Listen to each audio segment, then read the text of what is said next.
Warahmatullahi wabarakatuh. Waalaikumsalam warahmatullahi wabarakatuh. Waalaikumsalam warahmatullahi wabarakatuh.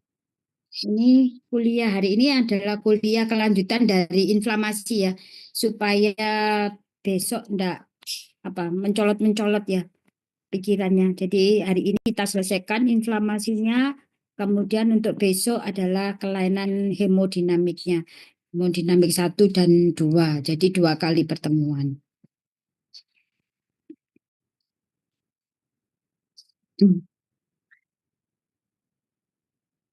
Apa yang dimaksud dengan inflamasi kronis? Jadi inflamasi kronis ini adalah inflamasi akut yang menetap ya, jadi memanjang yang bisa dari minggu sampai bulan bahkan tahun.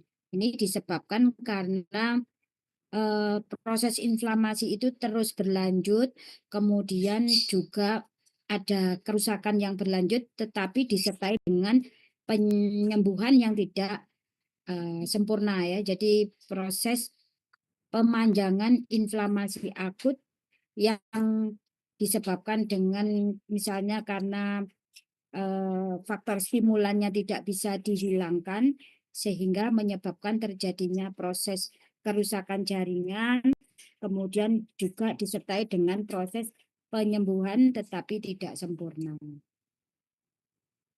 Nah, penyebab-penyebabnya apa? Jadi yang pertama adalah infeksi yang persisten atau yang sulit untuk dieliminasi. Contohnya adalah bakteri-bakteri TB ya, atau mikrobakteria, kemudian jamur, parasit, dan beberapa virus itu ada yang tidak bisa dimatikan oleh makrofag. Jadi dia hanya difagosit oleh makrofag tapi tidak bisa dihancurkan. Jadi dia hanya ada menetap di dalam makrofag gitu ya. Nah, kalau makrofagnya hancur baru dia menyebar menginfeksi makrofag yang lain sehingga intinya inflamasi itu menjadi terus-menerus karena memang belum selesai kerja dari makrofag. Kemudian bisa juga karena penyakit hipersensitif. Jadi hipersensitif ini merupakan penyakit yang disebabkan karena gangguan sistem imun ya. Jadi sistem imun kita itu berespon terhadap dirinya sendiri sehingga akan menyebabkan kerusakan jaringan. Sementara tubuh kita sendiri kan akan selalu mengeluarkan misalnya protein ya. Protein kan akan selalu dihasilkan oleh tubuh kita. Maka infeksinya yang menjadi maksud saya inflamasinya juga menjadi kronis karena protein tersebut akan selalu dihasilkan oleh tubuh. Kemudian yang ketiga adalah exposure terhadap bahan-bahan yang bersifat toksik. Misalnya kalau pada pegawai-pegawai yang bekerja pada pabrik, misalnya pabrik asbes ya, kalau sekarang sudah tidak ada ya asbes. Kalau dulu kan ada asbes itu, jadi ada serbuknya itu menggunakan serbuk kain ya, serbuk kain, kemudian serbuk kain tadi dihancurkan menghasilkan kayak serbuk gitu. Nah itu kadang-kadang ikut di aliran udaranya ya, sehingga terhirup kemudian masuk ke saluran pernafasan. Nah serbuk-serbuk tadi itu tidak bisa dibuang atau dihilangkan oleh makrofag sehingga dia akan menumpuk di alveolus. Nah, ini yang akan merangsang terjadinya inflamasi secara kronis. Kemudian bisa juga misalnya karena dari faktor dari dalam ya, misalnya kita terlalu gemuk atau mengalami obesitas sehingga akan ada akumulasi lemak di dalam sel. Nah, ini juga akan menyebabkan terjadinya proses inflamasi yang berlangsung secara kronis. Kemudian gambaran dari inflamasi kronis, yang pertama sel yang bekerja itu pasti sel-sel yang berperan di dalam proses yang kronis ya. Jadi contohnya adalah makrofag, kemudian ada limfosit, kemudian juga ada sel plasma. Kemudian bentuk kerusakan jaringannya ini tergantung dari proses atau bentuk inflamasinya. Biasanya adalah bentuknya granuloma ya.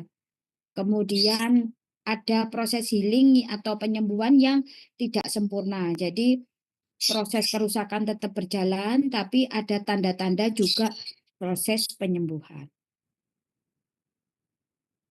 Kemudian sel yang terlibat di dalam proses inflamasi, yang pertama itu adalah makrofag. Jadi makrofag ini merupakan sel yang paling dominan pada saat terjadi inflamasi kronis. Kemudian makrofag ini bisa menyebabkan terjadinya kerusakan jaringan, tetapi dia juga bisa menginisiasi terjadinya perbaikan jaringan. Jadi misalnya ada antigen, maka makrofag yang ada di jaringan itu yang akan menghancurkan antigen tadi, sehingga dia akan menyebabkan matinya antigen tadi ya. Tetapi kalau misalnya proses mematikan itu berlebihan atau tidak mampu diatasi semuanya, maka jaringan yang akan terkena. Jadi jaringan yang sehat yang akan terkena, misalnya pada penyakit-penyakit autoimun. Kemudian kapan dia bisa menginisiasi perbaikan jaringan? Kalau misalnya proses fagositosis antigen tadi itu sudah berhasil, maka dia akan menginisiasi terjadinya proses perbaikan dari jaringan. Jadi ada dua kerja ya. Jadi dia bisa merusak jaringan tetapi juga bisa menginduksi terjadinya proses perbaikan dari jaringan atau proses penyembuhan. Nah, makrofag ini asalnya adalah monosit. Jadi pada saat sumsum tulang menghasilkan sel darah, itu ada sel darah putih. Nah, sel darah putih atau leukosit tadi itu kan macam-macam. Ada eosinofil, basofil, neutrofil, limfosit, dan monosit. Setelah dari sumsum tulang, dia akan dikeluarkan melalui pembuluh darah. Nah, monosit ini nanti akan bisa masuk ke jaringan. Kalau dia selama di dalam pembuluh darah, maka dia adalah disebut masih monosit. Tetapi kalau dia nanti masuk ke dalam jaringan, maka dia akan berubah menjadi makrofag. Kemudian fungsi dari makrofag itu apa aja? Yang pertama adalah fungsi fagositosis. Jadi dia akan mengeliminasi semua antigen yang menyebabkan terjadinya proses inflamasi tadi. Apakah itu mikroba, ataukah virus, atau jaringan-jaringan yang mati. Kemudian yang kedua, makrofag akan mensekresikan sitokin ya. Sitokin-sitokin ini untuk berperan menyebabkan terjadinya proses inflamasi. Kemudian yang ketiga, dia akan menginduksi terjadinya reaksi inflamasi, di mana reaksi inflamasi ini yang pertama adalah perubahan dari pembuluh darah ya. Jadi pembuluh darahnya mengalami vasokonstriksi, kemudian terjadi vasodilatasi dan permeabilitas pembuluh darah menjadi meningkat. Kemudian diikuti oleh sel.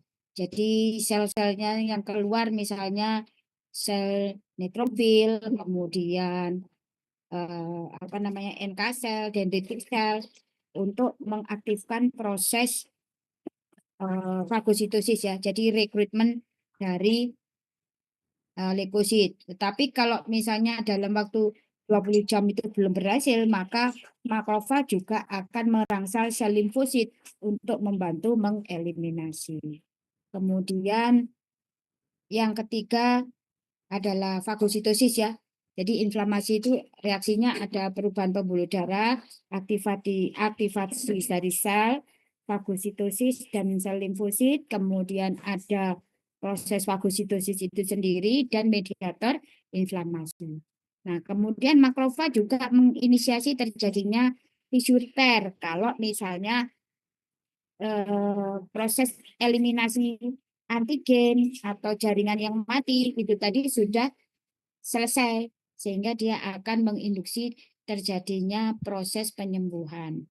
Kemudian dia juga akan mengaktifkan sistem imun adaptif. Jadi kalau ada infeksi itu yang pertama bekerja kan sistem imun innate ya. Nah, makrofag akan membunuh bakteri melalui sistem imun ini. Tetapi kalau tidak berhasil, maka makrofag ini harus mengaktifkan sistem imun adaptif, di mana sistem imun adaptif itu yang bekerja adalah sel limfosit. Jadi itu adalah fungsi makrofag ya. Jadi satu, fagositosis, dua, mensekresi sitokin untuk inflamasi, tiga, dia berperan di dalam proses reaksi inflamasi, berperan di dalam proses penyembuhan, dan berperan di dalam proses aktivasi sistem imun adaptif. Nah, makrofag itu ada dua macam. Jadi ada makrofag M1, ini adalah makrofag yang ada di jaringan. Ya, kemudian kalau yang M2 ini adalah makrofag yang diaktifkan. Jadi dia dari monosit kemudian masuk menjadi makrofag saat tiba di jaringan ya. Jadi kalau yang M1 ini memang sudah ada di jaringan. Ini yang menginduksi itu ada endotoksin, kemudian ada interferon kalau dari virus. Kalau yang M2 ini adalah karena adanya sitokin-sitokin. Kemudian yang disekresikan apa? Kalau di M1 itu adalah NO, ROS, kemudian mediator inflamasi dan hemokin. Sedangkan kalau yang M2 itu adalah lebih ke arah anti-inflamasi ya. Jadi untuk proses penyembuhan. Jadi growth factor, TGF beta, kemudian interleukin 10. Kemudian kalau fungsinya M1 ini adalah untuk proses eliminasi antigen, kemudian juga menyebabkan inflamasi.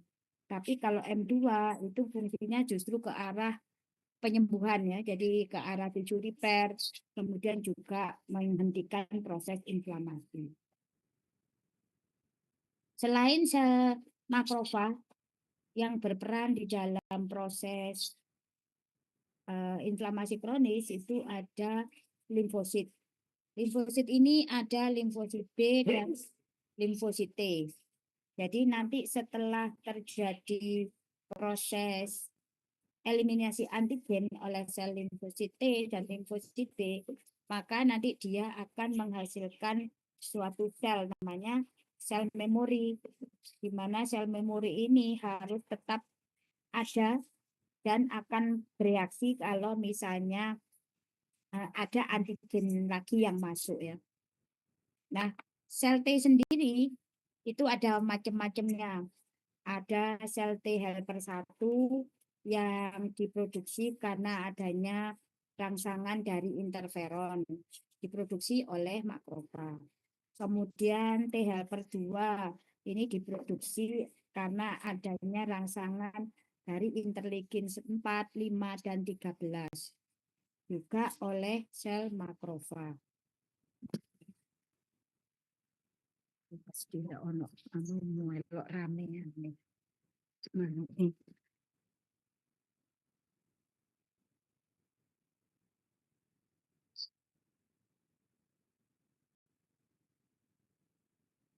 Kalau saya ngajar manuke melok ruame.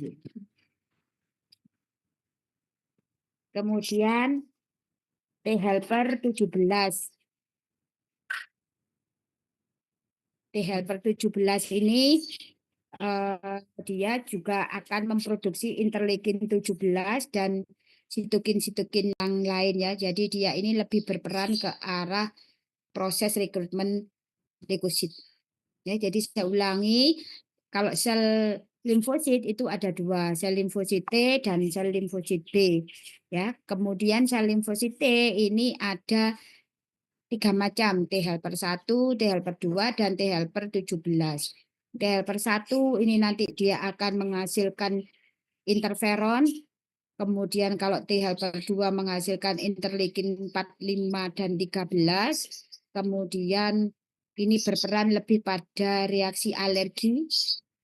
Kemudian kalau T helper 1 itu lebih berperan pada proses infeksi ya, terutama infeksi virus. Kemudian kalau T helper 17 ini menghasilkan interleukin 17 untuk proses kemotaktik faktor ya. Jadi untuk rekrutmen dari neutrofil dan monosit. Kemudian limfosit ini nanti akan berinteraksi dengan makrofag. Jadi nanti makrofag itu kalau dia memfagosis antigen, kalau dia berhasil maka